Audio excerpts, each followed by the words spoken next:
Sometimes we need to keep our health in check, but don't know what questions to ask or where to begin. We walk in blindly to our healthcare provider and walk out none the wiser, and maybe even more confused than before. Can you take charge of your health and arm yourself with the questions and preparedness you need? The answer is yes. Welcome to Occupy Health with Dr. Susan Downs. This program will answer your questions and give you the best practices for facing your medical partner in good health. Now, here's Dr. Susan Downs. Hi, welcome to Occupy Health. This is Dr. Susan. Today we have a guest with us, and we're going live, and you can call in with your questions. We have Meir Schneider, an expert on how to improve your vision and various other medical conditions naturally, without pills, without surgery. This is fantastic. Let me tell you a little bit about Meir.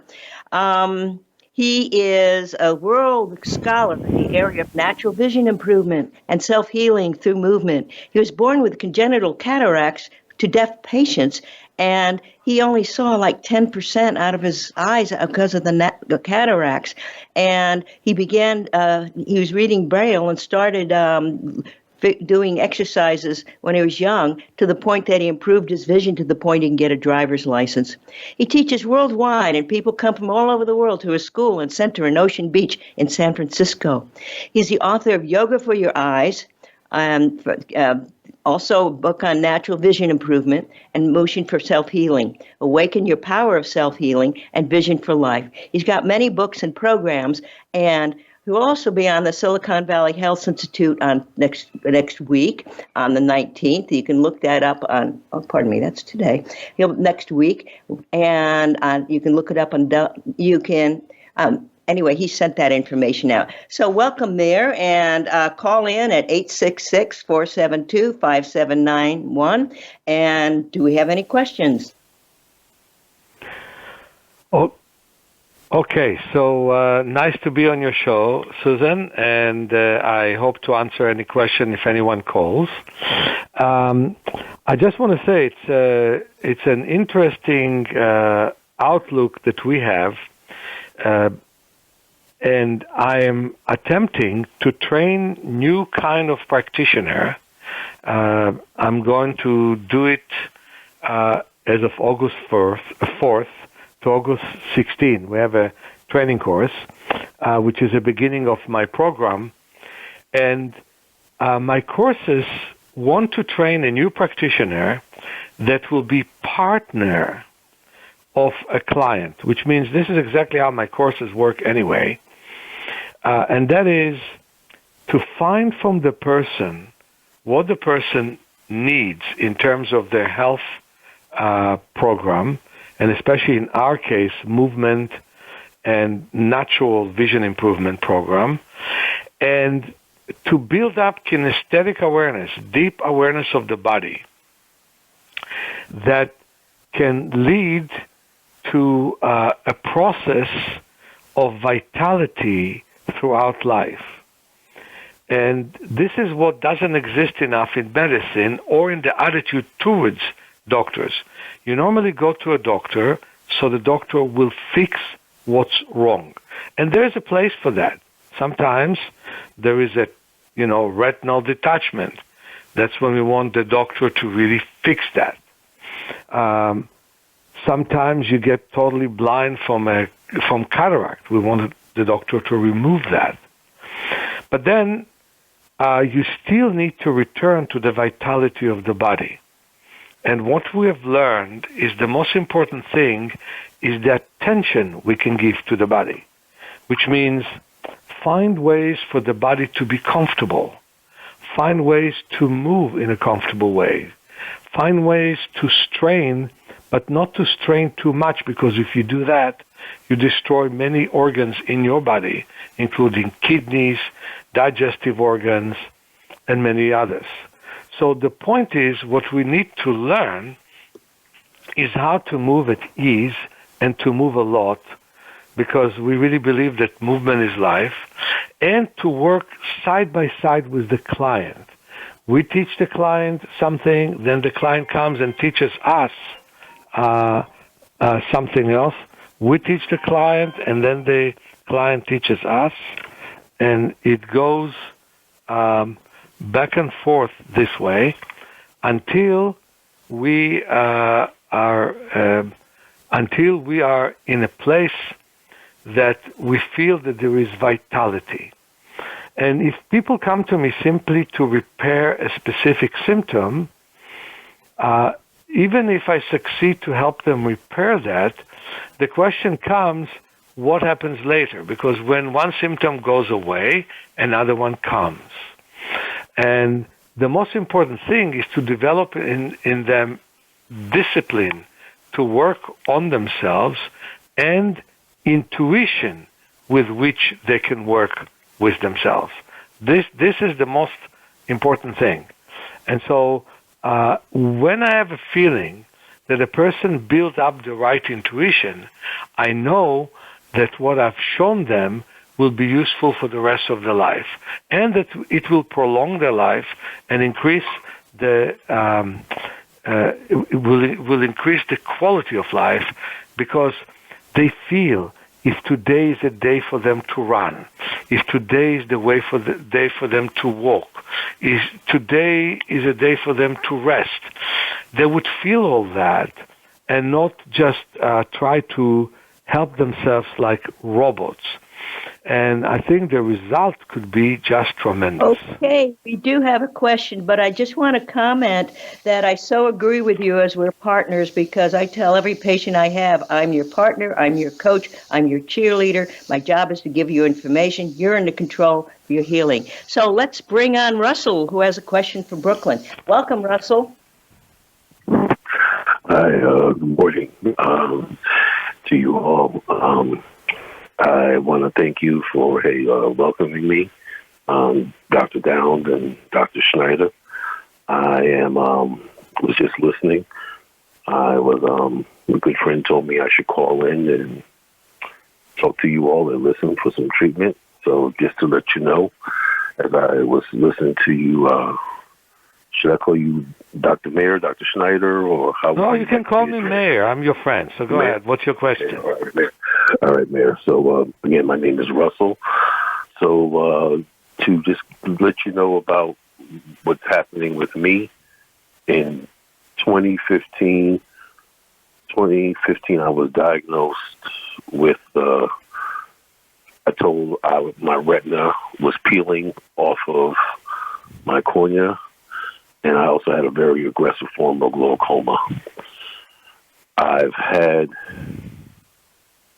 4 eye surgeries in one eye, in my right eye, and I've had one in my left. And in 2015, when I went to the New York Eye and Ear Hospital here in New York City, which is pretty reputable, and that's where I got diagnosed. And I was told I needed to have surgery to reattach my retina. Otherwise, if I didn't, between that and the glaucoma, I'll be blind within a year. I did have the surgery. I was told some of my vision would be restored, and that was not the case. And in 2017, I would say I was blind in my right eye. And I've had to have with the glaucoma, which was very aggressive in both of my eyes. I was told I needed to have a surgery to slow down the damage that was in my optic nerve with the glaucoma. I can tell you now. So what happens to your left eye? Are you seeing with it? Excuse me? So, Do you see with your left eye? You said, can I see with my left eye? Yeah. I can see, but it's not 20/20. My vision is foggy. I have some sharp spots in my left eye, but I've lost peripheral vision in my left eye. So you see, the doctors have. I mean, look. Obviously, the doctors tried their best. There is an old known psychologist by the name of Abraham Maslow humanistic psychologist who said if you gave someone a hammer, he would think the world is made out of nails. They have their method. They try to do their best with the method they have, and they look at statistics rather than at a personal case and warning enough. Here's what your case should warn everyone. Glaucoma isn't simply high eye pressure. Definitely the pressure makes it worse and definitely can cause a problem. But glaucoma, first of all, is poor blood flow to the head. It's lack of blood flow to the optic nerve, and in your case also to the retina. And that lack of blood flow could be prevented with a loose neck, which most people don't have. And if you have a weak optic nerve in the first place, genetically, and a weak retina genetically, and you don't have a good enough blood flow, things get worse. Now, what we do in a case like yours, for example, to save your left eye, we would work with you on increasing your peripheral vision. Because the way it goes, you're probably going to lose more and more vision.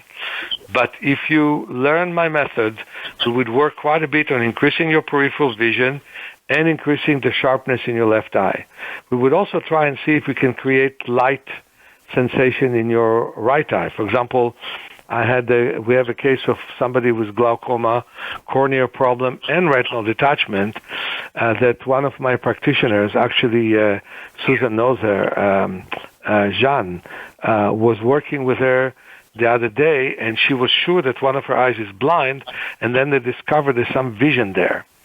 So what I'm saying is there's a lot that we can do. Too bad you're in New York and I'm in San Francisco, but we could meet on Zoom, and we can work from Zoom, or if you want to, it's going to be worth your while to fly here and work with me for 6 days and spend time working on restoring and increasing the peripheral vision and bringing more blood to your head, basically.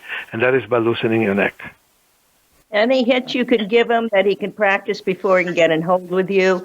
And we also have another. Well, the best thing that you can do Russell, is wave your hands to the side. So, for example, in the left side, you wave your hand as much to the left as you can and as much to the right as you can as you look straight.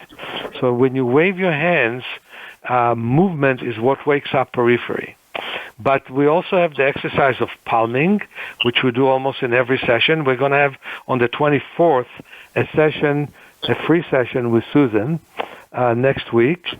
And you can contact our school at www.self-healing.org, and you can find the link to that. So we're going to have, with the Smart Living people, a free session. And we always do palming there. But another great exercise is sunning. You can find it in my literature, in my videos. So there's going to be no problem for you to work with it. Okay. That will be the Silicon Valley Health Institute on July 24th, 11 in the morning Pacific time. Does that answer your question, Russell, or, any more hints that you need? Well, yeah. Well, first, thank you for the information. You were speaking so fast, I couldn't write everything down. But I want to say to you, Meir, you mentioned about having literature. I can't read a book anymore. But my vision has deteriorated. I said I cannot read actual. But you can listen, Russell. Anymore. You can listen. Yeah, I can listen. No, but I'm saying is the literature. I'm asking you, is the literature also available digitally? That's what I was going to ask. Is it only a handheld book, or is it also available digitally? My 3 books: Vision for Life, Movement for Self-Healing, Awakening Your Power of Self-Healing. They're all on Audible. You can definitely listen to them. And as I'm saying, on the 24th, we're going to have a Zoom conference, and you can even just call it or simply put yourself on the screen with it as well, and you can listen to a lot of what I'm saying. Just like you, I'm auditory. I started my life being almost completely blind. I saw only 1% of vision. And today I see about 70%. And I used to read Braille. I was the quickest Braille reader in the state of Israel. already in sixth grade. Can you believe it? And I was very energetic in that direction, reading Braille. And at the age of 16 and 3/4, I found somebody who shown me eye exercises in a discredited method, the method of Bates. I've done them, I developed them. Now I teach people to improve vision of people like yourself. For example, when I'll go to Spain, I'll be teaching a workshop in Spain, but in Barcelona. But then I'm going to go to a small town, beautiful town with wonderful structures for the purpose of what we're doing, and I'm going to teach natural vision improvement specialists, including ophthalmologists, but especially people who just learn natural vision improvement. I'm going to teach them how to work with low vision clients, just like yourself. So I definitely can help you, but we have to be in touch for that. Okay. Does he know how to get in touch with you, Meir? That's what I was about to say. Okay. Thank you, Russell. Okay, now we have a call from Emanon, who has been waiting with his question. Hello? Can you hear me? Absolutely. Yes. Okay. I have a question because I have no sight in one eye, but the other one, they want to do a vitrectomy, and they wanted to do emergency surgery right before COVID. Then she said, well, wait. And then because it's been 5 years, I've been doing everything with Braille Institute and doing extra things. And that I love the book I got from Bard. So the other guy that's listening, if he can get on the National Library thing, he can get the book there, and it reads it out loud to me. So I didn't even have to figure out how to do Audible. But I appreciate everything I've learned from you so far from just listening. But I want to know if you could explain a macular pucker and vitrectomy and see. So before I give you an answer, I have a request from you. Could you ask the Braille Institute to also put my book Vision for Life on Audible on their cartridges? Because I downloaded it from Bard, which is the National Library Institute and all that. I downloaded it because someone told me to get it, and I said I don't have any way to get. So it's there. I've been listening to it, and I got most of it done. Wonderful. And I just found out let me tell you my viewpoint about vitrectomies. They blind at least 1 out of 9 people that they do, because when you do vitrectomy, you can definitely be almost sure they're going to get cataract within 6 months. Then they have to remove the lens, and they can cause all kinds of other problems. I think that before you decide to do vitrectomy, you should really follow diligently eye exercise that I'm teaching, and only then consider that as a possibility. I've met people that vitrectomy worked, but almost always when I met a person who had vitrectomy, there were 4 or 5 other surgeries that followed it. Personally, I would try something else first, and this is my work. I would. What is your diagnosis in the first place? Well, the way it says on the paper, it says that I have a macular pucker, and so I researched that, and it just says it's a term for saying there's something on the macula. But when I've been researching a lot about it because I also have diabetes, and when I have low sugar, I get like a Nagasaki bomb effect, so it covers all of that eye, so then I can't see it all. But so the problem with diabetes, is that the body is slow in healing because circulation is not the best part of diabetes. Do you walk every day? Well, before I got run over with the car, yes, but now I have to be in a brace until it heals. But yeah, I do. I used to be real active. And then, but right now, so if you can do at least some exercise at home, because you must do whatever you can do to get more blood flowing in your body. That's number one. Thank you. You're the right guy for me, because that's what I've been believing. And even when you said palming, I'm thinking, yeah, I do that. So, I think I finally found someone that understands what I'm trying to say, because I don't want. They can't even tell you if they're going to put gas bubble in or what kind of lens until they open your eyes. And I thought, nope, that's not for me. But I was just after wondering they if remove the vitreous. After they remove the vitreous, they'll find out what you need to do because they don't always know the results of it. Sometimes they put belt. Sometimes you have to get gas. I mean, they'll know better than me what they want to do. I'm not a surgeon, but I can tell you this, that first of all, I would want you to use your natural resources, and that is your circulation. That's what I want. Yeah. Thank you. So let's talk about it in the future. Okay. Thanks. Does that answer all your questions? Yeah, it made me say, yes, you're the right person to understand me and not tell me that I'm foolish not to listen to modern medicine or whatever. So thank you for that. To modern medicine, but you have to weigh all the options together. And Meir, is there any more hints that you could give him to, help with this condition? Who am I asking? Well, I mean, we're talking with Emanon.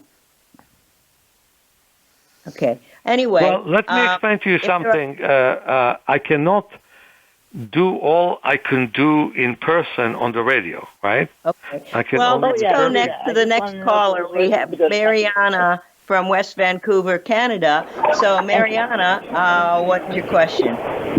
Oh, thank you so much. Thanks, Meir. I've talked to you before. My question is, you recommended I get cataract surgery on one eye because it's so thick. But I'm on my fifth ophthalmologist. I'm in the North Shore, West Vancouver, BC, near Vancouver. And the doctor I'm with now, who's a good surgeon, but he said that while he's doing the cataract surgery, my lens might fall to the back of my eye. And if it does, I have to lie there till the next surgeon is ready, which could be after his day's patients. It could be an hour or 10 hours. And I said, but I have hypoglycemia, and I'll pass out. He said, don't worry about it. And I said, what about, don't you retrieve the lens before it damages the retina? He said, don't worry about it. That's his answer. I'm worried about it. Yeah, I'm worried about it. I'm completely worried about it. Isn't that crazy? Let's put it this way. Let's hope that if he does the surgery, the lens doesn't fall, because that could cause a lot of problems, like retinal detachment and others. Well, that's what I thought. Yeah, and the hypoglycemia is an issue here. Yeah. The only advice I can give you is this. I know it costs money, but it's best for you to maybe go somewhere else and find where you could have better kind of treatment that the retinal specialist won't be far away from you. That's number one. Number two, well, I'm on my, do a lot of eye exercises. I'm on my fifth one. Do a lot of exercises, and especially eye exercises, and try to bring more life to your lens, which is so damaged. And then maybe when the surgery is done, the lens won't. What happens is it escapes because it's heavy, it's hard to control it, there's less room to remove it from, but if the eye is resilient, then it can pass the surgery in an easier manner. So working on the eyes and finding a different surgeon, I think, is the only situation. Well, I don't think I can find another surgeon who's the last one in this area. So I guess maybe I need to just try and pay for some meetings right, that's with what you I'm on saying. the phone. It's worth your while to pay and to have a good surgery, because we're talking about dozens of years of living with good vision, right? Once you remove the lens, your vision will be 20/20. What will be 20/20? Your vision will be 20/20 once you remove the lens. What? With a surgical lens? Well, no, I don't know, because see, if you're not really wealthy here, you get nothing. You don't get anything from the medical system. So I don't know what to do, but I think I need to try and have a Zoom meeting with you. To be in a place where you are more safe than this kind of surgery. That's what I think. What did you say? It's good to go to an area, no matter how much it costs, to be safer. And to know that somebody did the surgery, and if there was a need, there would be immediately a retinal specialist who will help him, or that he can do both, So that's, I think that's very important, But in the meantime, do your eye exercises. They will not resolve your conditions, but they will strengthen you. Well, okay, I will do that, and I'm doing that. And you know what? Here in Canada, see what they want. They're killing all us seniors off. They want to get rid of us. I know that because that's how the system is right now. It's not a good place. That's terrible. So we have to work hard on ourselves so we won't let them kill us. Yeah. How about that? Absolutely. I agree with everything you say. And thank you so much because my pleasure. I'm sorry I missed your Zoom yesterday. My phone is so old that on the 16th that it wouldn't let me go into Zoom again, so I have to do something about that. But thank you so much, Meir, you can be in touch with our office on Monday and talk to Robbie, and he can help you to get back into your Zoom. Oh, thank you so much. Thank you so much. God bless you. Thank you, Meir. My pleasure. Thanks. And thank you. This is so important that how do people get well when they've got so little money? This is such an important issue. That's why we have to be proactive, and that's why the stuff Meir is teaching us is so important. So while we're waiting for a caller, why don't you give the audience some information how we can improve our vision? Like cataracts is something that happens with people that get old. So for example, to prevent cataract, we have to look at the distance every day in the daytime for at least 20 minutes.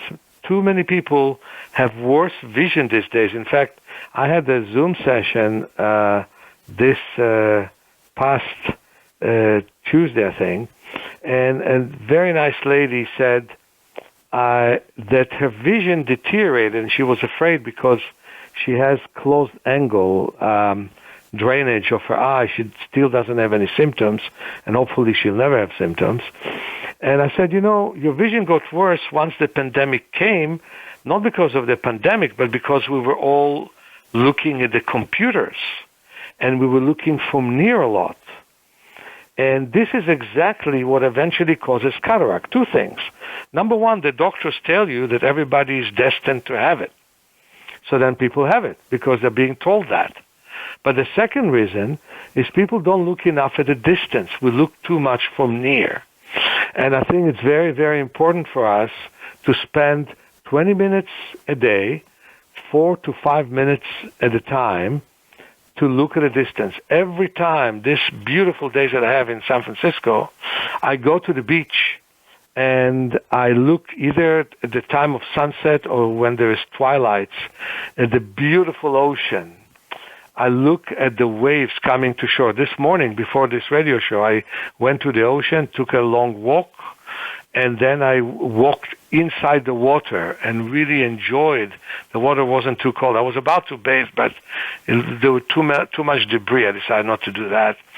But it was so nice to walk and to cool myself at the ocean, and it's so nice to look at waves and to look at them coming to shore. And this is what people need to do. Look at mountains, look at the sky, look at other buildings, and rest your eyes from looking near. The reason is the lens muscles work very hard for you to read, work very hard for you to look at a computer. And if you look at the distance, they rest from work. They relax. And it's a whole different ball game. The eye starts to be much better. So do you suggest, like, if we're working on a computer, as many of us are, like every 10 minutes to look at a distance, and anything else we can do to prevent cataracts? I would say every 15 minutes, look for about 20 seconds at a distance, wave your hands to the side.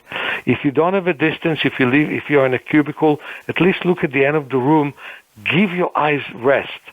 Then you also have to give your body rest. I mean, I don't think that there's anything worse than a chair. This is our biggest enemy for our back. We sit too much. I can tell you about myself. I sit too much because I fly so far all the time, to work with people. And so we sit way too much. You could see me always sitting on aisles so I can walk in the corridor. I also sit with 2 tennis balls on my back. I put pressure with my back against the tennis balls to relax them, to relax my back. Many passengers know it because sometimes the balls are rolling down the aisle and they pick them up for me and bring them to me. But it's such a stress to sit in a plane, such a stress to sit all day on a chair. That's why I love walking and running on the beach bare feet. Sometimes the weather doesn't allow me these days. In the past it did, and I have to walk in the park, which still is a nice place to walk with the trees, but it's so much nicer to run bare feet on the beach, which I'm doing for the last 44 years, basically. And I think it is so important for us to dedicate time to rest from what modern life causes us to do. So, for example, stand up every 20 minutes, grab your leg in the ankle area, and bring the leg backwards, and then push your chest forwards, and then let the head look up at the ceiling. While doing that gives you tremendous rest from sitting.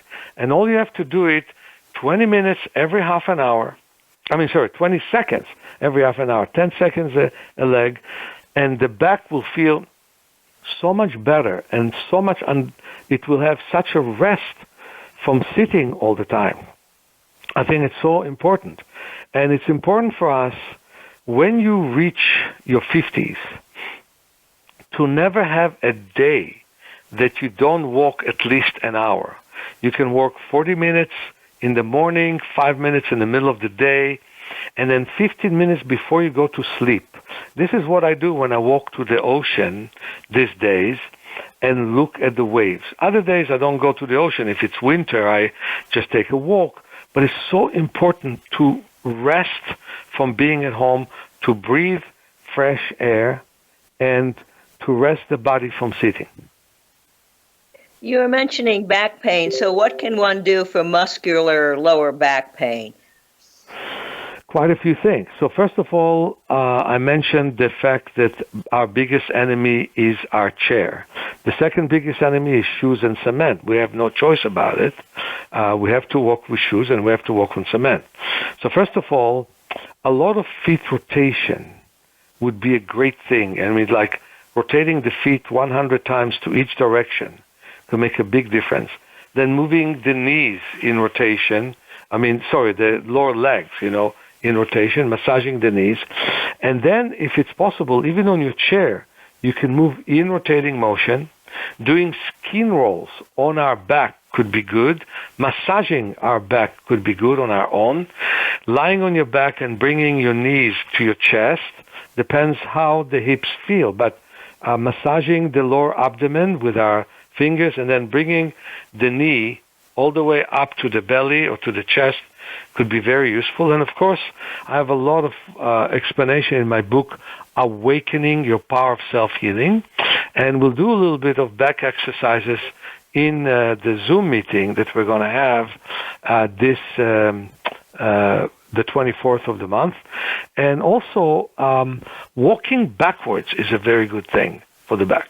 So I have several tips, but everyone's back is different. 9 billion people have 9 different kinds of backs, and we have to work with them.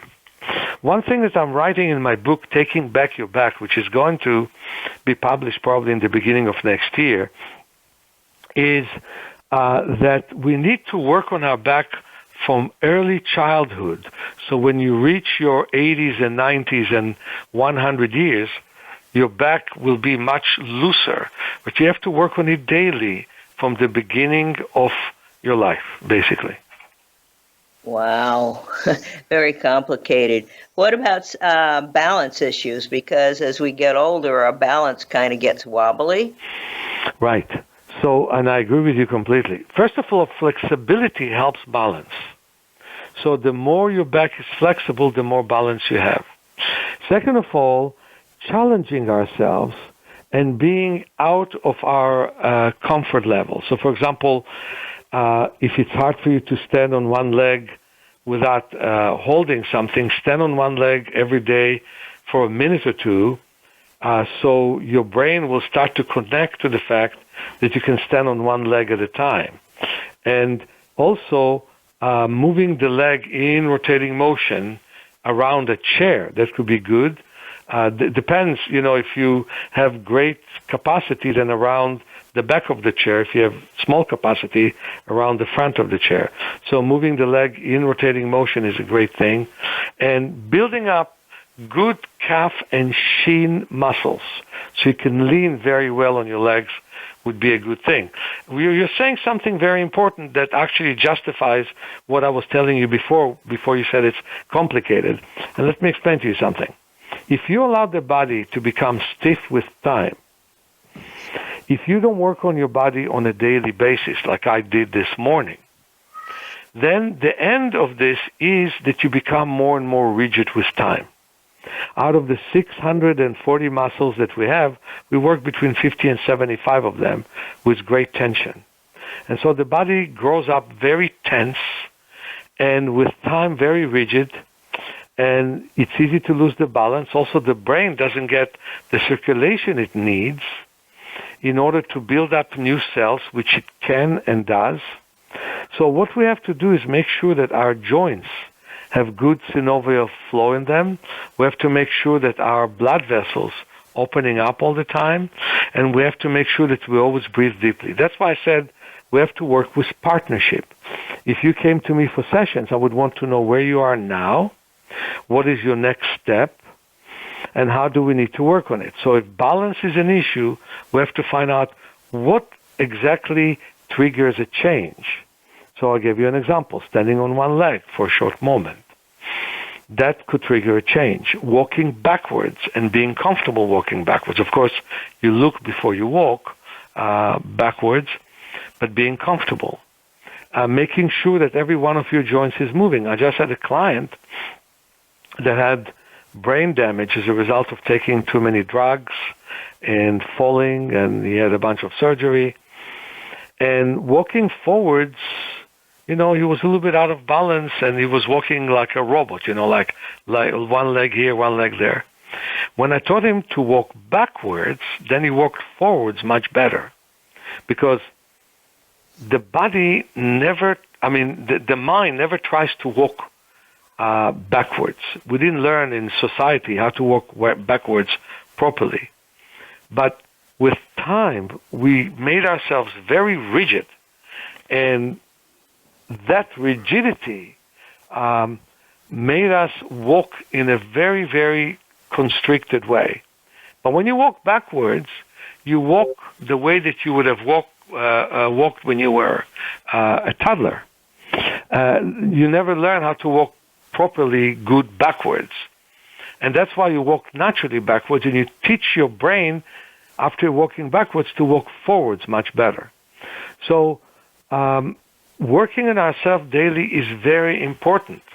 And that's what prevents us the need for medicine.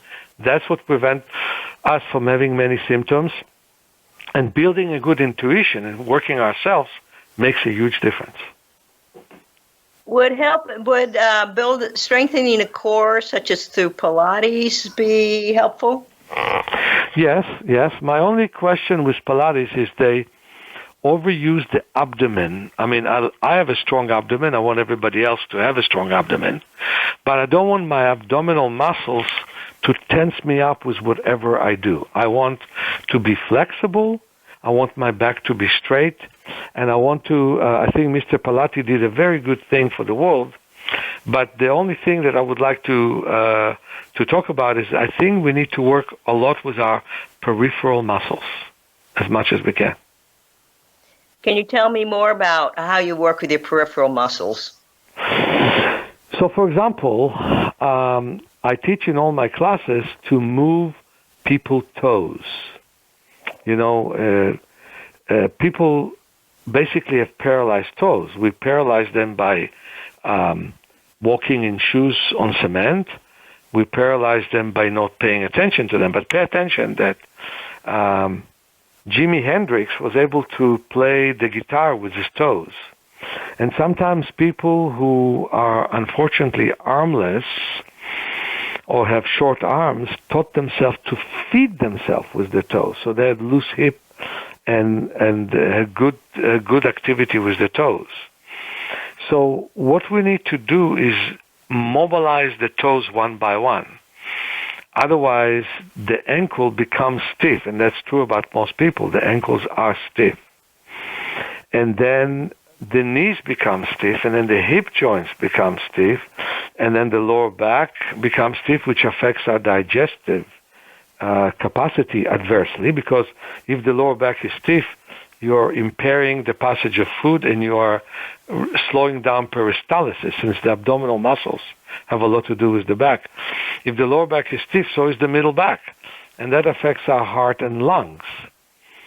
And it affects poorly our breathing capacity and the function of the heart.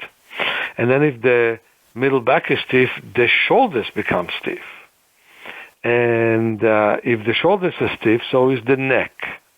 And that affects, by the way, the hands. Sometimes we have tingling in our fingers as a result of stiff shoulders.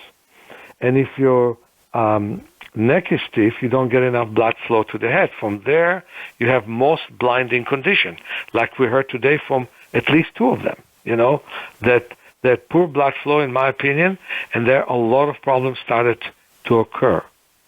And that happens to most of the people who are legally blind or completely blind. It started with stiff neck. And who doesn't have stiff neck these days, And then if the neck is stiff, so is the jaw. And then people go to dentists to give them dentures and bridges at night. But truth of the matter is, we first of all have to loosen up the jaw. So if you're strengthening your toes, then all this is not going to be stiff. It's like we have a house of cards, in that you can go to a chiropractor 1,000,000 times, but if your toes are weak, everything else will be stiff and the neck will stiffen again. So you need to strengthen your toes. You need to also mobilize your fingers, because they're normally flexed. They don't extend in much in our life. And we need to start to isolate muscle groups, shoulders, hips, knees, and work with the muscles in an isolated way, and they become much stronger. Let me give all the audience an example. For example, Susan, let's say that you took your right hand and you move it in rotating motion in both directions. Okay? Now hold the bottom of your forearms and the beginning of your wrist, and now move your hand in rotating motion in both directions. So now you're isolating your hand. You're working with it independently from the rest of the muscles. Now move it again, and you can feel it's pretty light. Same thing with the other hand. I'm grabbing now my right hand. I'm holding the forearm, and I'm moving the hand in rotating motion in both directions. Breathe deeply and slowly. I think even as if my fingertips are doing the motion, but I'm grabbing that wrist, and now I'm moving the hand in rotating motion. So you can move now both wrists, and you can find they're lighter. That means more blood comes there. Isolating muscle group and then getting them to work together is so important. And so that's one of the things that we teach. And then we of course work on vision.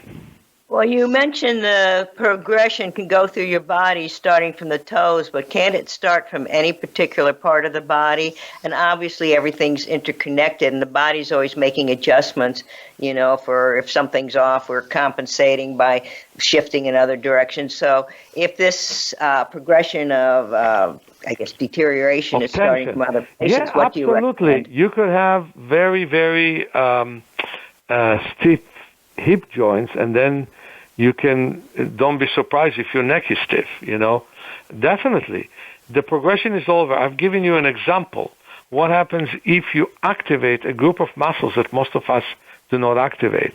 But every case is different. As I said, 9 billion people have different situations, and everybody needs to learn how to activate their specific muscles in as good way as they can. So I would say everywhere in the body is connected to everywhere else, basically. And so if you come to me, let's say, with tingling hands, okay? What I would do is I would have you lie on your side. Let's say your right hand is tingling. I would have you lie on your left side with a comfortable pillow and get your elbow to stretch and to touch the head when the hand is touching between the shoulders. And I would have you stretch and release the tension which is on the vertebrae. So everywhere is connected to everywhere else. And I definitely were able to help quite a few people. And we always have to experiment and see which movement does the body need. It's like doing a nice detective work to find out which muscles are tight and which muscles that connect to them happen to be very tight and loosen them up, basically. So I hear you saying that we need to focus on isolated muscles and focus on them. And I guess, since my goal is to have people be able to help themselves without spending a lot of money, I guess somebody can experiment by moving various muscles and see what happens. Exactly. Okay. You mentioned intuition. I'm curious. I mean, we all have intuition, although many of us might not be listening to it. So how can the clients and the listeners use their intuition, and how do you use it? You're asking a good question. There's a wonderful book by Thérèse Bertherat, The Body Has Its Reasons. And I have no idea if it's still in print or not, but I put it as one of the must-read in my training courses. And she said something so interesting. She said, your body is your house, you're the landlord, and a long time ago you lost your keys. What we need to find out is what do we normally do in life that is not working perfectly for us, and what could we do better, right? So, many people can ask themselves the question, what am I eating that isn't working for me? That's easy because many people are asking that question these days. And it's very important. Otherwise, we wouldn't have so much obesity in the world, I would say. But then the second question that you can ask, what movements do I do that tire me, that make me function in a very slow way, makes me lethargic, makes me tired, makes me feel uncomfortable. The best movements are round movements. One movement that I like to tell people to do is to lie on their backs, put comfortable pillow, and roll from side to side. And it makes such a big difference because you start to use muscles that you normally do not use. You want to ask yourself always the question, which movements am I not doing? For example, most of us, we don't lift the arms up all the way. That stiffens the shoulders. We don't normally work a lot with our side movements. When I walk or run on the beach, I walk backwards and sideways. That makes a very big difference for me. So most people are not asking those particular questions, and the result is many hip replacements, many knee replacements, many problems with the joints. The more we start to explore movements we didn't explore before, and then integrate them with the movements we always had, the better it is for us. Okay? And whenever you want, I can divert and talk to you a little bit about vision. Okay. And now just to add on the intuition things, I have a theory that the universe will kick the crap out of you until you end up where you belong. That could be going for what job you're with, what relationship, whatever. It just, what I've noticed, it kicks the crap out of you till you go where you belong. And that could apply to diet, habits, etc. I agree with you completely. I think that pain leads to change. I was born to deaf parents. It had nothing to do with my vision, the deafness, I was known to be as the blind kid of the deaf parents in Tel Aviv. in the deaf community there. I was belonging to deaf parents. I was learning in an inclusion class, and I'm happy they didn't send me to a blind kids class, but to an inclusion class. So I had to compete with kids who actually bothered me a lot. I was almost thrown out of the school several times because they didn't like my behavior. I was defiant to kids who were trying to be not so nice to me. I was also doing things that didn't want me to do, like run bicycle and fall downstairs and hit trees and people and whatever have you. So I was like that. That was my character. And I didn't like the fact that I always had to read Braille when other kids were reading normal print. Sometimes I didn't get the books in Braille, and so kids were imposed on by teachers to read things to me, and they didn't like it. Some did, but some didn't. Well, the result was that when I was told about eye exercises, I spent 13 hours a day doing them. And it was my pain over my condition that caused me to change it. And then the method was wonderful. It came, but first of all, the will to change was the big thing for me. And so I agree with you that to a great extent, it is pain that leads to change. But for that reason, I want to teach people what I can in my books, in this radio show, in the Zoom sessions that we have, how to work on themselves in a wise way, so to prevent problems with their senses and with their body. Well, we only have about 3 minutes left, so what final words would you like to mention? Of course, you're having a Zoom meeting July 24th at 11 o'clock in the morning, California time. That will be 7 in the evening, London time. So, and they can, why don't you tell them how to contact you so they can get that information, and any final parting words? So I would like you to call us to the school at 415-665-9574 to contact our school by writing to officemanager@self-healing.org, or look at our website, which is www.self-healing.org. And some of the final word is that vision can improve. Stiffness doesn't have to be there. Breathing can deepen. Your breath can deepen. Your happiness in life can grow. And it doesn't matter where you start. You can always move forwards.